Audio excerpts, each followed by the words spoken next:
Studio में कालम निगार जावेद मलिक मौजूद हैं। मलिक साहब, मसाइल की बात हो रही है और ज़िला चकवाल के जो मसाइल हैं वो आपके सामने है। आज कौन सा मसला हाईलाइट करेंगे इस प्लेटफॉर्म से? जी साहब, शुक्रिया।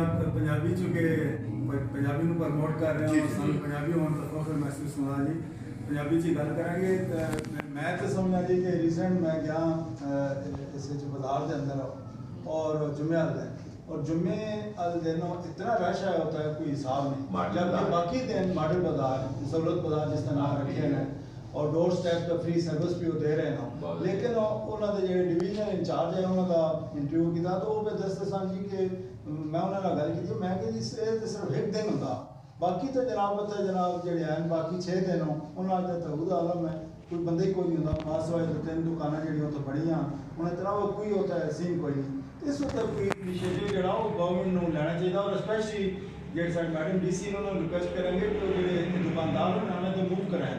गलत अच्छा दुकाना भी उन्होंने प्लाज की हुई आने नहीं, दुकाना सारिया दुकाना प्लाज हुई हैं, लेकिन उन्होंने बेचार को ना सामान को नहीं रखते, सिर्फ एक दिन वास्ते वो बिजनेस करते हैं, जबकि बाकी सारे दिन जो हालांकि उधर सारिया फैसिलिटी मौजूद हों, उधर कैमरे लगे हुए हैं, उधर जनाब साढ़े को सोलर सिस्टम लगे हुआ, सिक्योरिटी है, सारा कुछ मौजूद है, वाशरूम मौजूद हों, लेकिन वो तो कोई मूव कोई नहीं करता। सारे जो रुझान है वो छप्पड़ बाजार का है। बिल्कुल ठीक है जी।